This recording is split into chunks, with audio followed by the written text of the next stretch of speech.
예, 20세기 영성가가 다음과 같이 얘기를 했다고 합니다. 우리가 불완전하기 때문에 창조된 모든 것은 우리에게 기쁨이 아니라 고통을 가져다 줍니다. 우리가 하나님을 완전히 사랑할 때까지 세상에 있는 모든 것은 우리에게 고통을 줄 수 있습니다. 그리고 가장 불행한 것은 우리가 받은 상처로 인해 죽는 것이며 그것이 무엇인지도 모르는 것입니다.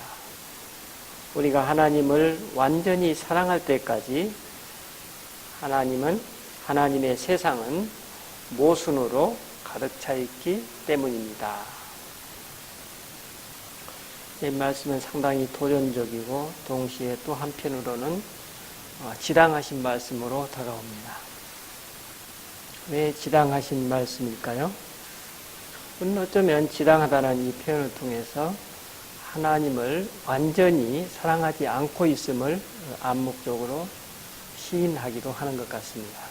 아니면 우리는 어쩌면 하나님을 완전히 사랑할 능력이 없음을 전제하면서 완전히 사랑하는 삶의 결과는 모순과 고통이 없는 세상일 것이라고 간주하는 것 같습니다. 그렇다면 하나님을 사랑한다는 말씀은 어떤 의미일까요? 오늘 본문에서 예수님은 제자들에게 너희가 나를 사랑하면 내가 가르친 계명, 즉 진리를 지켜 행할 것이라고 말씀하십니다. 다시 말하면 예수님이 가르치신 진리의 말씀을 온전히 지켜 행하는 사람이 하나님을 사랑하고 있는 사람이라는 뜻입니다. 어떻게 우리는 예수님의 말씀을 온전히 지켜 행할 수 있을까요? 이에 대한 예수님의 응답이 오늘 본문 말씀입니다. 16절에 보시면 내가 아버지께 구하겠으니 그가 또 다른 보혜사를 너희에게 주사 영원토록 너희와 함께 있게 하리니 그는 진리의 영이라. 예수님의 말씀은 당신의 말씀을 온전히 지키려면 성령을 받아야 한다는 것입니다. 성령을 받으면 20절에 보면 그날에는 내가 아버지 안에 너희가 내 안에 내가 너희 안에 있는 것을 알리라 그 말씀하십니다. 여기서 특별히 그날에는 그랬죠. 그날은 무슨 날입니까? 성령을 받은 그날에는 내가 아버지 안에 너희가 내 안에 내가 너희 안에 있다는 것을 너희가 알 것이다 이렇게 말씀하십니다. 여러분 이건 알 것이다 이 말은 뭐예요? 추상적인 개념이 아니죠. 오늘 우리 성도들이 우리의 실존과 일상, 실제 삶에서 하나님의 현존을 그대로 받아들이고 경험한다는 의미입니다. 이것을 우리는 성도들이 경험하는 히브리서에서 뭐라 했죠? 믿음의 실상이라고 볼 수 있습니다. 지난주 설교에서 제가 말씀드린 것처럼 사실 예수님의 모든 사역의 초점은 바로 이 지점을 향해 있습니다.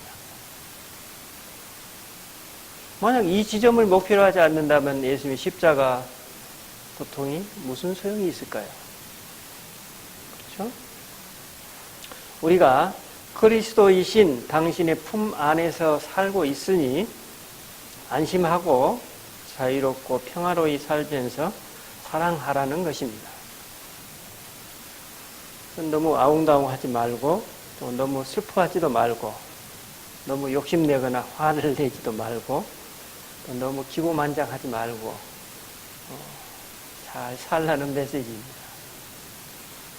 다음 예화에서 묘사하는 그 아기 고래와 엄마 고래의 대화는 그리스도와 우리 간의 상호 내주의 신비를 묘사하고 있습니다. 아기 고래가 엄마 고래에게 말합니다. 엄마, 제가 바다에 갈 수 있나요? 그 엄마가 아니. 아기 고래가 다시 그럼 바다를 볼 수는 있나요? 엄마 고래가 안 된단다. 아기 고래가 또 묻습니다. 왜요? 그러니까 엄마 고래가 왜냐하면 네가 지금 바다에 있기 때문이란다. 응답. 예수님 이처럼 당신이 성부 하나님과 경험하고 계시는 상호 내주의 실제, 즉 하나님 현존의 삶을 따르는 모든 제자들에게도 바로 이것을 심어주기 원하셨다는 것입니다. 이것이 진짜 우리에게 심겨진다면 우리 존재와 삶이 어떻게 될까요? 예수님이 왜 이처럼 사람들에게 이 믿음의 실상을 심어주려고 하셨을까요? 그것은 하나님을 가장 잘 믿는다고 하면서도 자칭 하나님의 백성이라고 하면서도 그 믿음의 실상을 모르거나 받아들이지 않았기 때문입니다. 여러분 누가복음 20장 20절로 40절 말씀에 보면 실제로 하나님의 아들로 사시는 예수님과 그리고 그렇게 사시는 예수님이야말로 신성모독적인 죄인이라고 단정하는 유대인들의 불신이 대비되어서 드러납니다. 바리새인들은 예수님을 로마 당국에 고발하기 위해서 유대인으로서 로마 황제를 위해서 세금 내는 것이 옳은지 그렇지 않은지를 예수님께 질문합니다. 이들은 예수님이 세금을 내야 한다고 하시면 매국노가 될 수 있기 때문에 그 응답이 어떻습니까? 세금을 내지 말아야 된다 하는 것을 기대하고 있습니다. 그런데 이들은 세금을 내지 않아야 된다라는 것이 어떻습니까? 로마 당국에 이제 고발할 빌미가 되는 것이죠. 그런데 예수님께서 하셨던 응답은 그들의 상상을 완전히 초월해 버립니다. 예수님은 로마 황제의 얼굴과 글이 새겨진 데나리온 하나를 가져오라고 말씀하시죠. 그래서 이렇게 말씀하시요. 이 동전에 누구의 형상과 글이 보이느냐? 예, 그들이 가이사의 것이라고 대답합니다. 예, 예수님이 가이사의 것은 가이사에게, 하나님의 것은 하나님에게 바치라고 응답하십니다. 이 말씀의 속뜻이 무엇일까요? 가이사의 것이라고 생각하는 당신들은 가이사에게 바치세요. 그러나 나는 이 동전이 하나님의 것이니까 하나님께 바칠래요. 이런 말씀 아니에요? 그러니까 이 말씀은 예수님과 바리새인들이 지금 어떤 눈과 마음으로 하나님과 세상을 보고 받아들이고 있는지 아주 맑게 보여주고 있는 것입니다. 예수님은 매사에 하나님과 함께 보고 듣고 감각하는 아버지 하나님의 현존 속에서 살고 계시지만 이 바리새인들은 하나님의 부재 속에 혼돈과 무질서 속에 살고 있기 때문에 그들의 실존과 삶에 하나님이 보이지 않습니다. 만약 그들이 하나님의 현존 속에 살고 있었다면 그들은 이런 어리석은 질문을 하지 않았을 것입니다. 그리고 예수님도 하나님의 아들로 볼 수 있는 눈이 있었을 것입니다. 바로 이어서 부활을 믿지 않는 사두개인들이 예수님을 찾아와서 질문합니다. 모세의 법에 따르면 어떤 사람의 형이 아내를 두고 자식 없이 죽으면 그 동생이 그 아내를 취하여 형을 위해 상속자를 세우라고 합니다. 그런데 칠형제가 있었는데 마지가 아내를 취하여 자식이 없이 죽고 그 둘째와 셋째도 그리고 7가지 다 그와 같이 자식 없이 죽었습니다. 그 후에 그 여자도 죽었습니다. 그러면 7이 다 여자를 취하였으니 부활의 때에 그 중에 누구의 아내가 되겠습니까? 라고 질문합니다. 그들은 이 질문을 통해 자신들이 왜 부활을 믿지 못하는지 지금 설명하고 있습니다. 적어도 그들의 논리로는 이런 부활의 상황은 말이 안 되기 때문입니다. 부활을 인정할 수 없었던 것입니다. 이에 예수님이 답변하십니다. 하나님의 부활은 하나님은 죽은 자의 하나님이 아니요 살아있는 자의 하나님이시니라. 하나님에게는 모든 사람이 살아있느니라. 그래서 이 말씀을 뒤집어 보면 이 질문을 한 사두개인들은 죽은 자의 하나님을 믿고 있습니다. 이 죽은 자의 하나님을 믿고 있다는 것은 뭐예요? 하나님의 현존을 일관되게 온전히 받아들이고 있지 못하는 것입니다. 그러기에 그들 자신의 생명이 지금 죽어 있음을 반증하고 있습니다. 예수님의 시각에서 봤을 때. 왜냐하면 하나님의 현존을 못 느끼는 어떻게 그게 생명이 있습니까? 이에 반하여 살아있는 자의 하나님을 말씀하신 예수님은 살아계신 하나님과 지금 함께하고 계셨음을 드러내고 있습니다. 그러므로 하나님 그분께서는 모든 사람이 살아있듯이 그분을 아는 모든 사람은 어때요? 살아있어요? 죽어 있어요? 살아있습니다. 이것을 얘기하고 있습니다. 예수님 바로 이런 믿음의 실제 속으로 제자들이 들어오기를 바라셨습니다. 이런 삶을 사람들을 일컬어 예수님은 새 생명을 받은 사람이라고 말씀하십니다. 그러니까 하나님 현존 속에서 친구이신 그분과 함께하는 삶, 이런 사람들을 새 생명을 얻었다, 이렇게 말씀하십니다. 이처럼 바리새인과 사두개인들은 그리스도의 현존 앞에서도 눈뜬 맹인처럼 그리스도의 현존을 받아들이지도 경험하지도 못합니다. 오히려 그들은 지금 그들 앞에 살아계신 그리스도께 하나님을 모독했다고 신성 모독죄를 뒤집어 씌웁니다. 얼마나 아이러니한 현상입니다. 하지만 예수님은 당신이 지금 아버지 하나님 안에서 그분의 현존 가운데 그분의 아들로서 사시는 것처럼 모든 사람들이 그렇게 되기를 바라셨습니다. 그러므로 예수님의 사역은 이 바리새인이나 사두개인 같은 이 불신의 사람들에게 예수님 당신이 경험하고 계시는 아버지 하나님의 현존을 어떻게 살아갈 수 있는지, 어떻게 그 영의 실제 혹은 믿음의 실상을 체험할 수 있는지 가르쳐 주시고 안내하시는 것입니다. 바로 이 점이 예수님이 십자가에 돌아가시기 전까지의 그분이 가지셨던 사역의 가장 중요한 부분이라고 볼 수 있습니다. 그래서 예수님은 요한복음 16장 4절에서 당신이 길이요 진리요 생명이라고 말씀하십니다. 예수님은 나를 사랑하라, 나의 계명을 지켜라, 성령은 진리의 영이다 라고 선포하십니다. 그러면 예수님은 어떻게 우리에게 생명을 주실까요? 그분은 어떻게 우리를 차지해버리시고 우리를 통해서 당신 자신을 드러내실까요? 그리고 예수님이 말씀하시는 평화는 과연 어떤 평화일까요? 그분은 어떻게 세상을 바꾸길 원하실까요?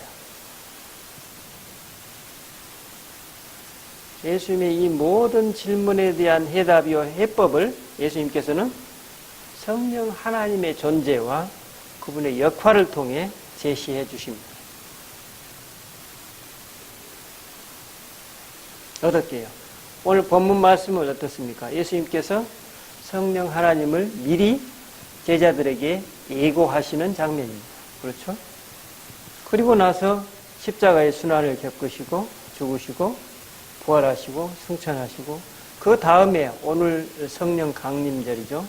성령 하나님을 경험케 하십니다. 이것이 예수님의 사역의 전 과정이라고 볼 수 있습니다. 그러므로 성령 하나님을 우리는 성경에서 보혜사라고 부릅니다. 보혜사는 무엇입니까? 보존해 주시고 은혜를 주시는 선생님이다, 그런 말입니다. 보존해 주시고 은혜를 주시는 선생님, 혹은 중재자, 혹은 협조자, 혹은 위로자, 혹은 보호자, 이렇게 일컫습니다. 보혜사라는 것은 그 원어의 헬라 말로 보면 파라클레토스라고 번역했는데 옆에 있도록 불린 자라는 뜻이랍니다. 이게 옆에 있도록 불린 사람이 어떤 사람들이에요? 우리 어려운 유흥에 처한 상황에 갈 때 우리를 도와주는 사람, 변호사들 있죠. 그렇죠? 그러니까 연약한 우리들을 위해서 옆에 있도록 불린 자라는 뜻입니다.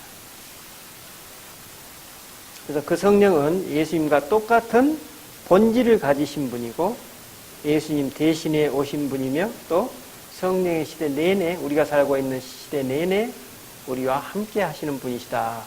이것이 성경의 가르침입니다. 또 이 성령은 뭐예요? 우리 성도들이 올바른 결정을 내릴 수 있도록 안내해 주십니다. 또 기억나게 해 주십니다. 기억나게 해 주신다는 건 뭡니까? 그냥 단순히 과거를 기억하는 것이 아니라 깊이 있게 올바르게 이해하는 차원에서 깨닫게 해 주신다는 것입니다. 조명해 주신다는 얘기입니다. 그럼 이제 앞에 제기한 질문들에 대해서 하나씩 우리 풀어가 보도록 합시다. 예수님은 먼저 우리에게 생명을 주신다고 하셨죠. 생명. 그 생명은 성령 강림 사건을 통해서 우리 사도신경에 보면 제자들에게 임했지만 그 성령 하나님이 오늘 우리에게는 어떻게 임할까요? 어떤 분들은 방언기도가 곧 성령의 증거라고 얘기하기도 합니다. 물론 그 주장도 일리가 있습니다. 그러나 예수님은 오늘 본문에서 새 생명의 증거가 방언기도라고 말씀하시지는 않습니다. 예수님 본문 21절에서 나의 계명을 지키는 자라야 나를 사랑하는 자니 나를 사랑하는 자는 내 아버지께 사랑을 받을 것이요 나도 그를 사랑하여 그에게 누구를 나타내신다고요? 나를 나타내게 내시겠다 이렇게 말씀하십니다. 즉 예수님이 말씀하시는 새 생명은 당신을 사랑하여서 그 말씀대로 행하는 사람들이 갖게 될 것이라고 말씀하십니다. 그리고 그 새 생명의 증거는 그 사람에게서 예수님 당신을 드러내게 한다고 말씀하십니다. 그러면 어떤 사람들이 예수님을 이처럼 사랑하고 그분의 말씀대로 살아갈 수 있을까요? 그렇습니다. 하나님의 현존 가운데 살아가는 사람들입니다. 오늘 본문에서 20절에 보면 내가 아버지 안에 너희가 내 안에 내가 너희 안에 있는 것을 너희가 알 것이다 이렇게 말씀하십니다. 이런 믿음의 실제를 살아가는 사람이야말로 하나님을 사랑하는 사람이고 그 사람만이 그분의 말씀대로 살아갈 수 있다는 것입니다. 아주 이거는 평범한 얘기인데 이 속에 하나라도 어긋나면 제대로 이게 경험되기는 어렵다고 봅니다. 예를 들어 봅시다. 하나님의 현존 가운데 살아가지 않는 사람이 하나님을 사랑할 수 있을까요? 그건 말이 안 되는 일입니다. 경험해 보시면 알죠. 그러면 하나님을 사랑하지 않는 사람들이 그분의 말씀대로 살아갈 수 있을까요? 그렇죠? 예수님은 우리로 하여금 이웃을 사랑하라고 말씀하셨습니다. 하지만 우리는 가끔씩 예외를 둡니다. 그 사람만은 안 돼. 다 용서해도 그 행위만큼은 안 돼 하는 걸림이 있지 않나요? 그런데 실상 예수님은 바로 이런 부분을 통해서 우리를 부르십니다. 바로 기가 막혀요. 우리가 꼭 예외를 두는 부분을 통해서 그분이 우리에게 찾아오십니다. 그래서 이런 부분을 통해 그분이 우리를 온통 차지해 버리신다 이렇게 볼 수 있습니다. 왜냐하면 이 예외적인 경우를 극복하기 위해서는 그 사람이 얼마나 치열하게 하나님과 함께 머물러야 되겠습니까? 얼마나 어려운 과정들을 통과해야 할까요? 아마도 그 사람은 이 문제를 극복하면서 이미 자기 자신 온 존재를 차지해버리신 그 주님을 발견하게 될 것입니다. 그러므로 사실 나에게 도전의 과제가 크고 어려울수록 어쩌면 역설적으로 주님께서는 그만큼 비례해서 그 사람을 차지해버리십니다.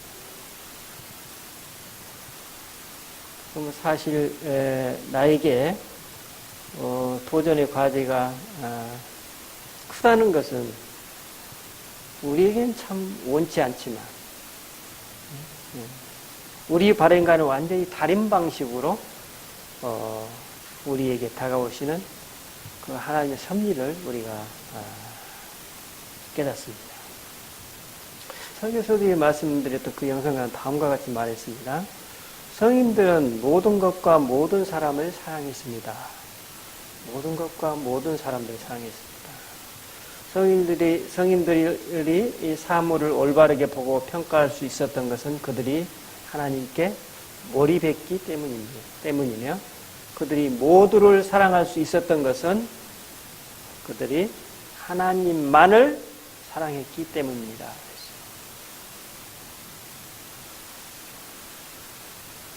하나님만을 사랑했기 때문에 모든 사람을 사랑할 수 있었다. 그런 말입니다. 너무나도 도전적인 말씀입니다. 그러므로 성인은 어떤 것으로도 상처받지 않으며 누구의 잘못도 판단하지 않습니다. 이렇게. 그러므로 예수님은 성도들이 하나님의 현존을 경험하는 믿음의 실제와 그 실제 속에서 드러나는 삶을 통해 그분 자신을 드러내십니다. 아주 신비롭죠. 너무너무 신비로운 것입니다. 그래서 결국 예수님을 사랑하는 사람만이 그 말씀대로 살아갈 수 있습니다. 진리입니다. 하지만 그 말씀대로 살아가는 것이 그렇게 생각처럼 쉽지는 않죠. 시시때때로 순간순간 유혹과 기만이라는 거짓의 영에 우리가 노출됩니다. 근데 또 바로 이때 어떻습니까? 성령 하나님의 도움이 필요하죠. 이것을 경험함으로써 뭐예요? 그분의 존재를 더욱더 실감나게 더 깊이 받아들이고 체험하는 것이죠. 이때 성령 하나님께서 우리를 어떻게 도우십니까? 성령 하나님은 어떤 분이십니까? 인격화된 말씀이잖아요. 인격화된 말씀. 그러니까 어떻습니까? 그분은 인격을 가진 진리의 영이시기 때문에 각 사람에 대한 소망, 애정, 사랑을 가지고 계십니다. 그래서 그분께서 우리를 인도하시고 확신을 주시고 위로하시고 중재해 주시고 우리를 안내하고 때로는 경고하기도 하십니다. 물론 아이러니하게도 이런 성령 하나님과의 그런 치열한 투쟁을 통해서 보이지 않게 함께 하시는 하나님의 현존과 실제를 체험하게 됩니다. 이처럼 하나님의 뜻이 그 사람에게서 분별이 되고 그 뜻대로 살아가면 그 영의 주인이신 그리스도가 그 사람에게서 드러나게 됩니다. 이렇게 그 존재와 삶에서 그리스도가 드러나는 것을 우리는 뭐라고 그럽니까? 전도라고 얘기하고 선교라고 얘기합니다. 우리 안에서 드러나는 그리스도가 사람들에게 진리와 복음이 되고 또 행복을 가져다 주기 때문입니다. 그러면 성령 하나님은 어떻게 우리의 보혜사가 되시고 친구가 되실 수 있겠습니까? 성령 하나님을 경험한 사람들의 특징이 있습니다. 성령 하나님을 경험한 사람의 특징은 그분의 은밀한 목소리에 귀 기울이는 사람들.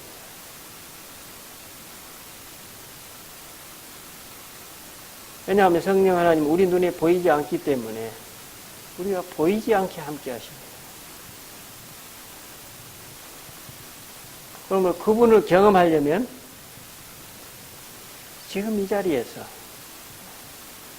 그분께 그분의 현존에 내 마음을 열어야 돼요. 그렇죠? 그리고 마치 나의 친밀한 친구처럼 그분을 실제로 대하는 것입니다. 그리고 점점 그분을 배워가는 것입니다. 우리가 새로운 말을 배우듯이. 그러면 우리가 알죠. 점차 성령 하나님이 얼마나 섬세한 분이신지 경험을 통해서 우리가 배우게 됩니다. 성령 하나님께서는 우리의 필요와 감정을 얼마나 잘 헤아려 주시는지 내 자신보다도 훨씬 더 빨리 잘 알고 계시죠. 그리고 그분은 그러한 우리를 돌봐주고 계신다. 또 동시에 너무나 섬세한 분이기 때문에 동시에 또 어떤 측면이 있어요. 우리 자신과의 관계 속에서 그분 역시 쉽게 상처를 입으십니다. 어떤 때 상처를 입으셔요? 우리가 조금이라도 내 욕심을 앞세운다든지 내 마음대로 하려고 할 때 어땠습니까? 그분 슬퍼하면서 물러나 버리시고 그분이 물러나 버리시면 어땠습니까? 내가 그분의 현존을 의식할 수 있나요? 전혀 의식하지 못합니다. 이렇게 민감합니다.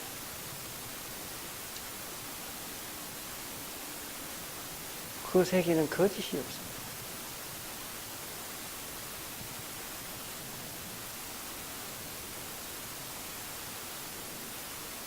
그래서 사도 바울은 어떻습니까? 에베소서 4장 30절에서 성령을 슬프게 하지 말라고 이렇게 권면하고 있습니다.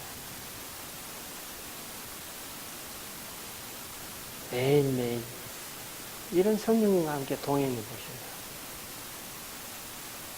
민감해지는 것이 아니라 더 자유로워지고 더 행복해지고 더 부드러워지고 더 너그러워집니다.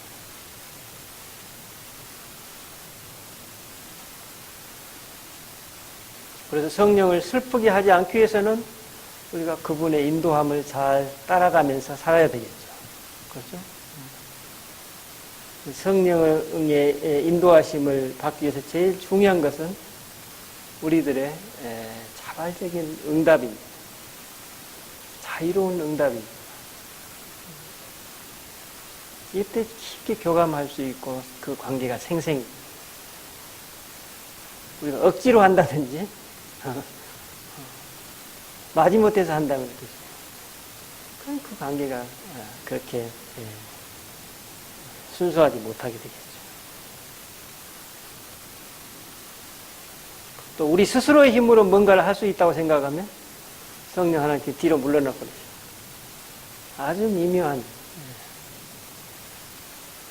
근데 어떨 때 우리 의지를 좀 내려놓을 때는 어떻습니까? 그분이 또 뭔가를 하고 계시는 것 같아요. 참으로 우리의 영역에서는 그분을 어떻게 우리가 할 수 없나. 그러나 분명한 것은 우리보다 항상 먼저 계시고 먼저 가까이 알고 계시고 또 우리와 함께 체휼하고 계신다는 사실. 그 리처드 포스터라는 영성신학자가 이런 말을 했다고 그래요. 오늘날 가장 절실하게 필요한 사람은 어떤 사람인가? 그건 똑똑하고 재능 있는 사람이 아니라 깊이 있는 사람들이 아닌가 이렇게 얘기했다고 합니다. 깊이 있는 사람들이 어떤 사람들입니까? 성령 하나님과 동행하는 사람들. 이런 사람들, 인간의 지혜나 어떤 사람은 인품에 의존하지 않죠. 오직 그리스도께 의존하여서 주님이 기쁘시는 일에 그 자신을 투신하는 사람들을 얘기합니다. 사람을 보는 눈을 우리가 새롭게 해야 하지 않나 생각합니다. 그 17세기 수도자였던 그 로렌스라는 분이 이런 얘기를 했다고 그래요. 하나님과 우리의 상호 내주를 경험하기 위한 수련보다 더 중요한 것은 없다. 상호 내주라는 게 아까 말씀드렸죠. 그리스도가 내 안에, 내가 그리스도 안에. 다른 말로 표현하면 그리스도의 현존이 되겠죠. 그래서 이분이 이랬다고 그래요. 영적인 삶에서 가장 거룩하고 가장 보편적이고 가장 필요한 것은 하나님 현존에 대한 수련이다. 그것은 하나님의 거룩하신 동행을 즐겨하고 거기에 익숙해지는 것이다. 언제나 매 순간 정해진 규칙이나 제한 없이 특히 시험과 고통과 메마름과 역겨움과 불중심과 제약 가운데에서도 그분과 더불어 겸손하고 애정 깊은 대화를 나누는 것이다. 어떤 경우에도 대화를 하시라는 겁니다. 오늘 본문에서 예수님은 떠나시기 전에 제자들에게 당신의 선물로서 평화를 주시겠다고 이렇게 말씀하십니다. 이 선물은 앞서 말씀드린 그리스도의 현존 가운데 상호 내주를 경험하는 그런 신비를 경험하는 그 사람들이 누리게 될 선물입니다. 그러니까 그 상호 내주를 경험하는 그 사람들이 어찌 보면 열매로서 주시는 선물이 그리스도의 평화입니다. 그러죠. 그래서 예수님이 주시는 이 평화는 세상이 주는 평화와는 질적으로 다릅니다. 왜 그렇습니까? 그 평화는 십자가를 걸머지시고 나서 그 십자가를 지게 한 그 사람들까지 용서하신 분이 주시는 평화이기 때문에 그렇습니다.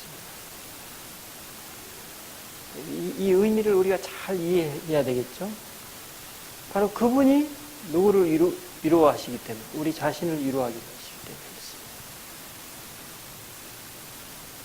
그러면 우리가 주님으로부터 받은 그 평화는 단순히 어떤 갈등이나 다툼이 사라지고 곤란이나 위험이 사라진 상태를 가리키는 것이 아닙니다.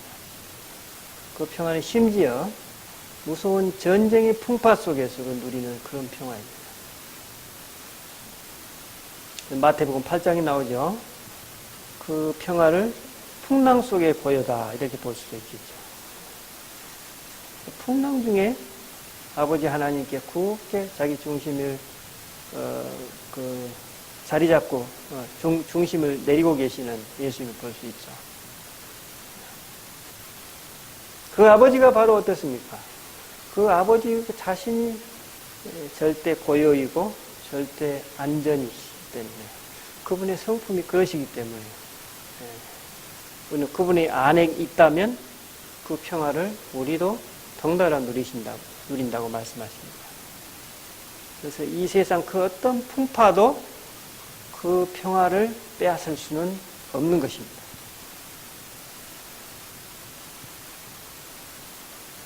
그러므로 예수님이 주시는 그 평화는 궁극적인 선으로 나아가는 평화다. 진정한 자유로 나아가는 평화다. 곧 하나님 나라의 건설로 가는 평화이다.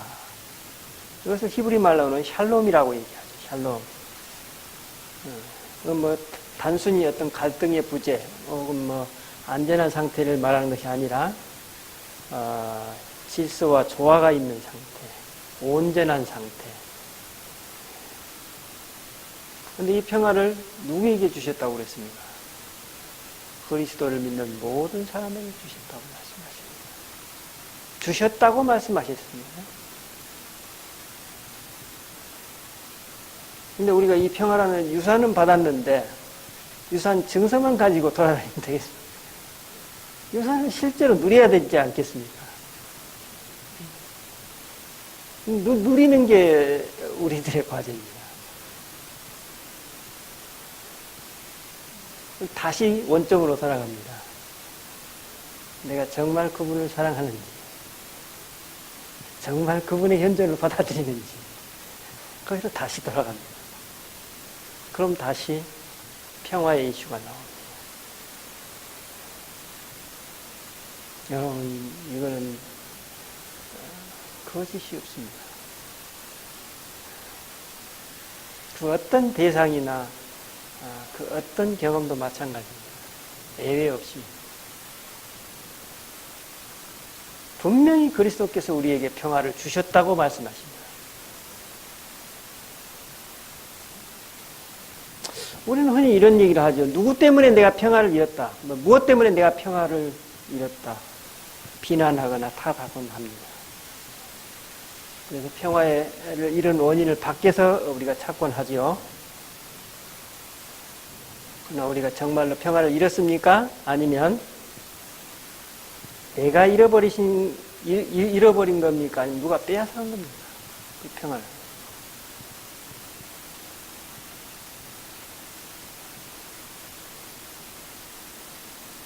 그 평화는 누구도 빼앗아갈 수 없습니다.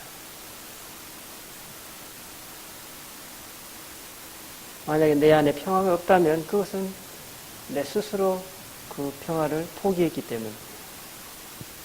혹시 오늘 우리 가운데 나의 평화를 깨뜨리는 대상이 누가 있습니까? 혹은 어떤 경험이 있나요?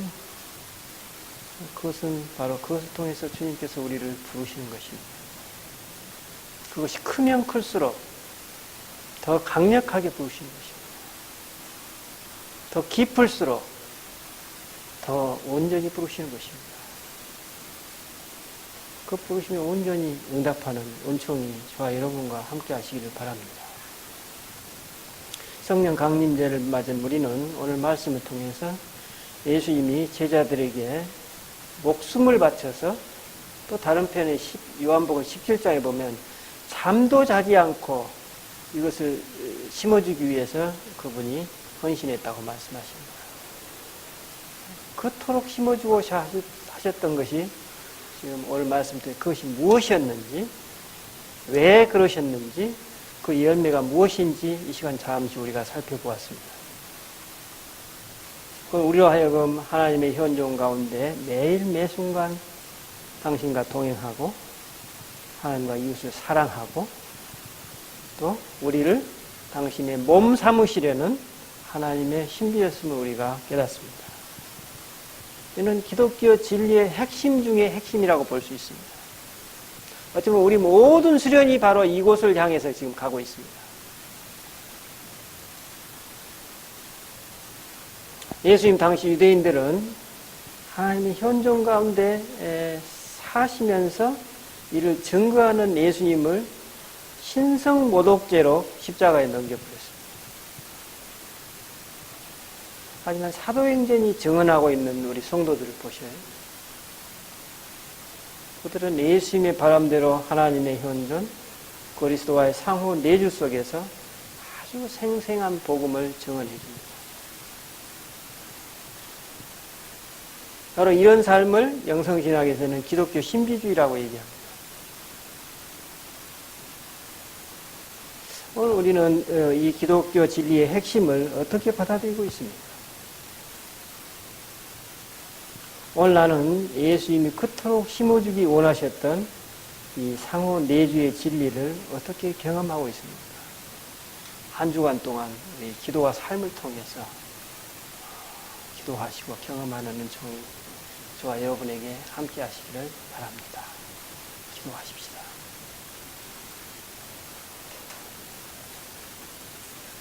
주님, 오늘 우리는 성령 강림절을 맞이하여 성령 강림의 은총을 주님께서 왜 그토록 우리에게 주기를 원하시는지,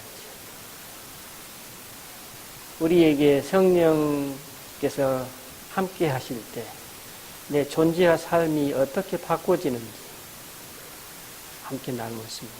특별히 주님께서 주시는 그 평화, 세상에 그 무엇도 빼앗아갈 수 없고 그렇다고 그 누구도 줄 수 없는 그 주님의 평화가 있다고 말씀하십니다. 주님, 우리에게 그것이 도전이 된다면 우리는 이 성령 강림 주간을 통하여서 더욱더 주님 앞에 나아갈 수 있도록 더 깊이 주님 속으로 들어갈 수 있는 은총을 허락해 주십시오.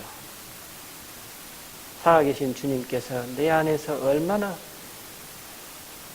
생생하게 활동하시는지, 나와 다른 사람 간의 관계 속에서 얼마나 친밀하게 동행하고 계시는지 경험하는 성령 강림주일이 될 수 있도록 복을 주시옵소서. 감사드리고 우리 주 예수 그리스도 이름으로 기도드립니다. 아멘.